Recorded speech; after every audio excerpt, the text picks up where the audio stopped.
Bonjour et bienvenue dans cette vidéo. J'espère que vous allez bien, moi je vais super bien. Et aujourd'hui, on va parler de compression. On se retrouve tout de suite.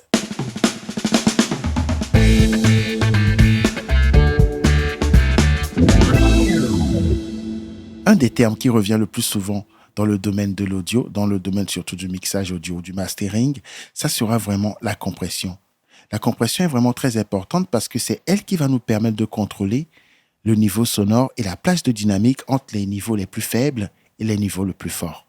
En fait, quand on parle de dynamique, c'est la différence entre les niveaux les plus faibles et les niveaux les plus forts.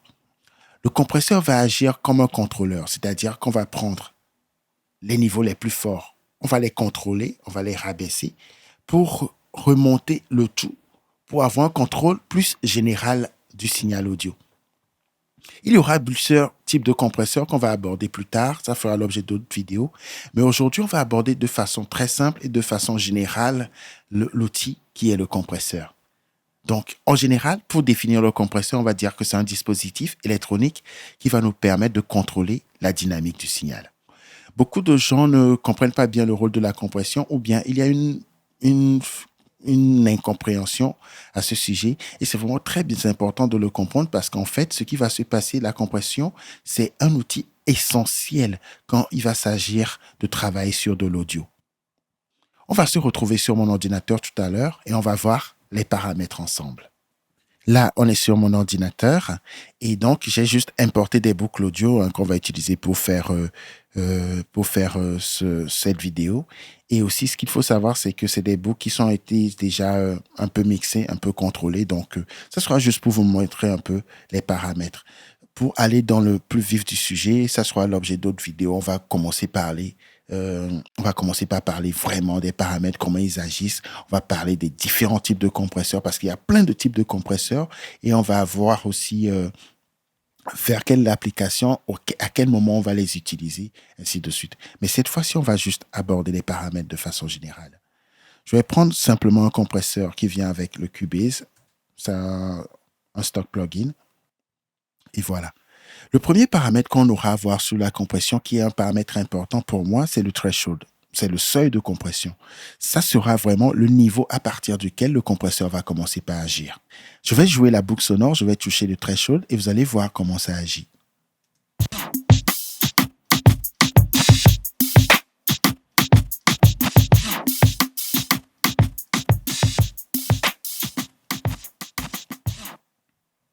Je vais rejouer la boucle. Je vais vous montrer quelque chose. Regardez le viewmater ici. Le GR ici veut dire Gain Reduction. Ça veut dire la réduction du gain. Vous allez remarquer que quand je vais toucher le threshold, le viewmater va aller à l'envers. Ce qu'il faut savoir, c'est qu'avec la compression, on parle d'une réduction. Donc, le viewmater va toujours de façon inverse. D'accord? Je vais vous demander de vraiment regarder ici.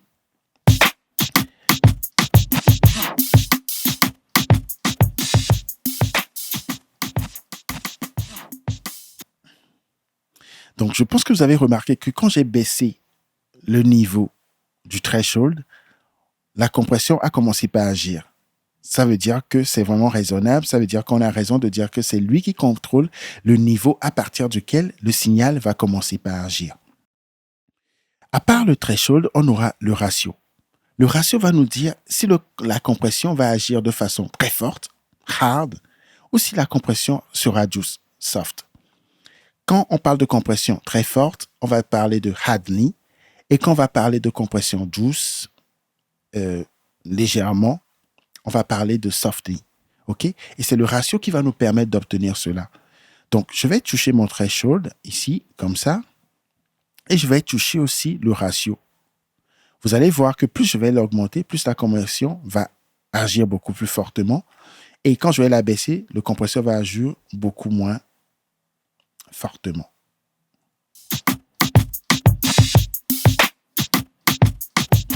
Je vais exagérer un peu le threshold, vous allez voir. Il faut dire que tous ces contrôles s'entremêlent. Il faut, de façon générale, comprendre la chose et puis le faire à votre guise.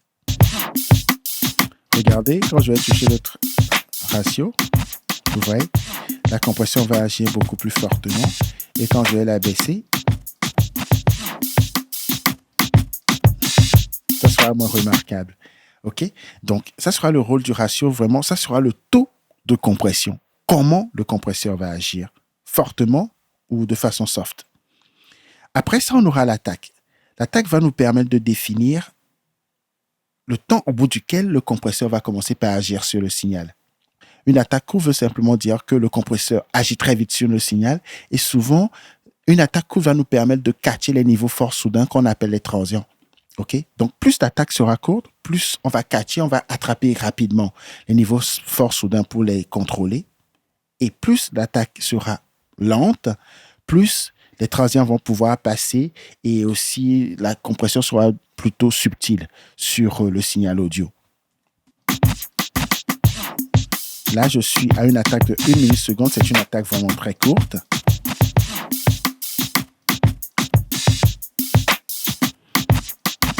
Okay. Je vais mettre une attaque longue et vous allez me dire ce que vous remarquez. Je vais exagérer un peu le threshold ici pour qu'on puisse sentir mieux l'effet. Maintenant, je vais réduire l'attaque de façon très courte. Vous avez remarqué qu'on écoute beaucoup plus la compression, hein? Encore une fois. Prêtez l'attention sur la grosse caisse et les transients de la grosse caisse. OK, maintenant une attaque lente. Vous allez remarquer que de façon générale, la grosse caisse, le kick de la grosse caisse réapparaît. Et donc, c'est ça, en fait, le rôle de l'attaque. On aura le release qui sera le temps au bout duquel le compresseur relâche le signal. Plus on va laisser un release court, plus le compresseur va relâcher le signal rapidement. Et des fois, ça va nous permettre de aussi travailler sur les transients, mais en même temps, il faut le faire de façon subtile parce que ça peut créer un effet de pompage. Dans l'autre sens, un relâchement lent, un release lent va nous permettre d'avoir une compression qui sera maintenue, mais aussi dans ce sens, on risque de perdre beaucoup les transients. Okay? D'habitude, on va utiliser les temps d'attaque et les temps de relâchement en fonction du type de signal qu'on va traiter. Mais ça aussi, ça fera l'objet d'une vidéo à venir où on va aller de façon plus... on va aller beaucoup plus profondément sur l'utilisation de la compression. Pour résumer un peu jusque-là, on a parlé du threshold, le seuil de compression, le niveau au bout duquel le compresseur commence par agir. On a parlé du ratio, le taux de compression, est-ce qu'on agit de façon hard ou de façon soft sur le signal. On a parlé de l'attaque, le temps au bout duquel le compresseur commence par agir sur le signal, du release, le temps au bout duquel le compresseur relâche le signal. Et maintenant, il y a d'autres fonctions qu'on va avoir, c'est le make-up gain. Je vous avais dit qu'on va compresser les hauts niveaux, on va les ramener au niveau plus proche des niveaux faibles, on va ramener le tout devant. Ça veut dire que quand le compresseur agit, il va falloir qu'on compense la réduction. Et pour compenser cette réduction, on a souvent un paramètre qui est le make-up gain, okay, qui va nous permettre vraiment de compenser les pertes et les réductions qu'on a. D'accord? Donc, regardez le compresseur agir.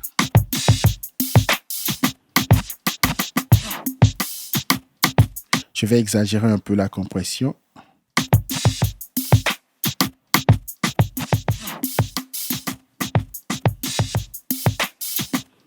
OK?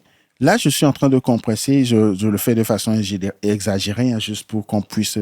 Je sais qu'il y a l'effet de pompage et tout, mais ce n'est pas le but de cette vidéo. C'est vraiment de montrer en ce moment comment le make-up gain va nous permettre de compenser la perte. Quand je désactive le compresseur, on va écouter le signal. Quand je la réactive, on écoute. Donc, le make-up gain va nous permettre de compenser le niveau. Donc, je vais utiliser mon make-up gain pour qu'il n'y ait pas de différence entre le signal compressé et le signal non compressé. OK? Je vais bypasser mon compresseur. Je le mets actif. Maintenant, je vais faire du in and out. Je vais bypasser, relâcher le bypass pour voir ce que ça donne. Si j'ai trop de différence, ça veut dire que je dois retoucher encore mon make-up gain.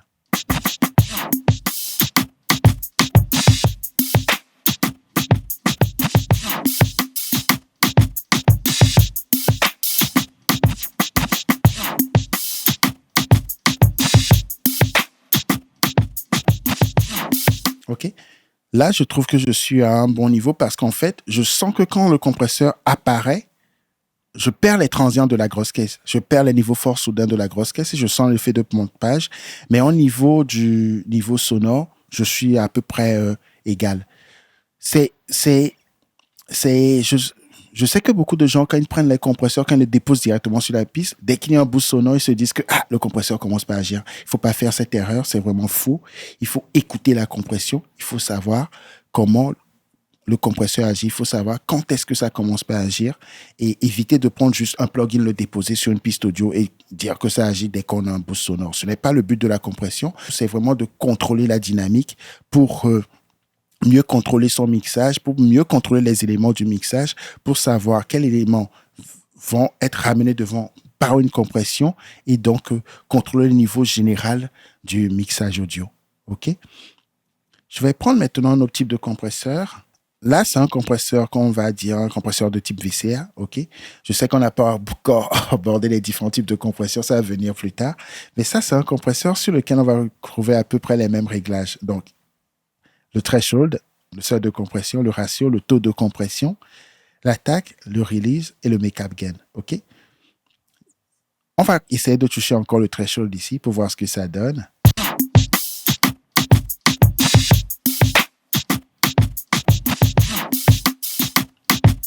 Encore une fois, on a dit que le viewmètre allait en l'envers. Donc, le niveau sonore maximum, c'est le 0 dBFS qui est ici. Et donc, vous allez voir que le viewmètre va aller plutôt à l'inverse. Parce que ici, c'est du niveau le plus fort au niveau le plus faible. OK? Donc, ça va toujours en l'inverse, les viewmètres d'un compresseur.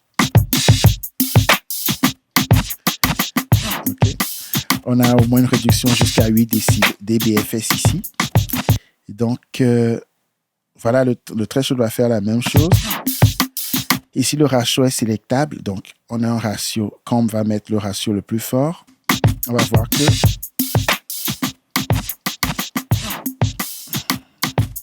regardez le viewmètre. Quand je vais baisser le ratio, je l'augmente. Vous voyez, avec un ratio très fort, on a jusqu'à une réduction de 12 dBFS. OK? Le temps d'attaque aussi, on va travailler avec une attaque courte. Avec l'attaque courte, on est en train de catcher les transients directement. Écoutez la grosse caisse maintenant avec une attaque lente. Écoutez la grosse caisse.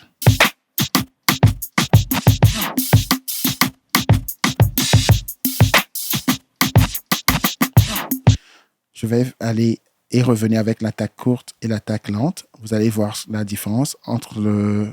Écoutez bien la grosse caisse, s'il vous plaît.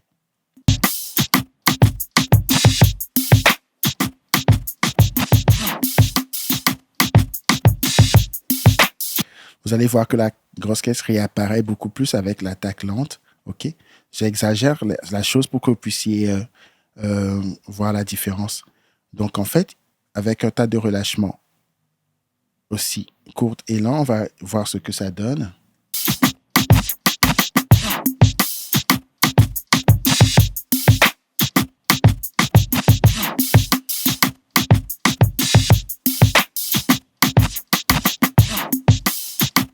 Prêtez attention sur le viewmètre.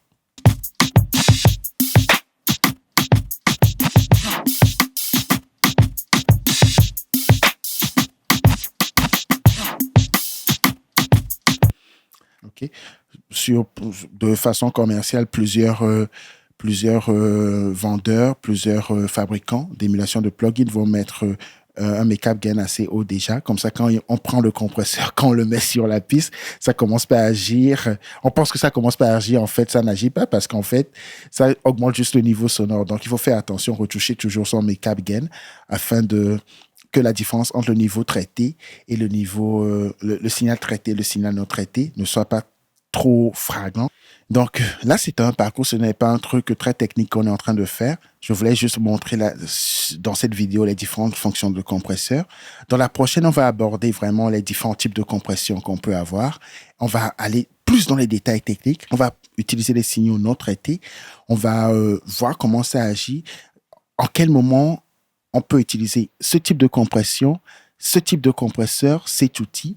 Et je pense qu'avec toutes ces séries de vidéos, vous allez mieux comprendre l'utilisation de la compression et pour augmenter votre niveau en mixage audio. Alors, c'est fini pour aujourd'hui. Beaucoup de gens m'ont demandé de faire une série de vidéos sur les compresseurs et c'est ça que je viens de commencer aujourd'hui. Il y aura toute une série. On va voir les différents types de compresseurs, on va voir les applications sur lesquelles on peut les utiliser et aussi on va ouvrir d'autres DAW, on va voir d'autres types de compresseurs dans d'autres logiciels d'édition audio. Et donc, n'oubliez pas de vous abonner et de liker la chaîne pour ne pas manquer ces vidéos qui vont arriver bientôt. On se dit sur ce, à très bientôt. Au revoir.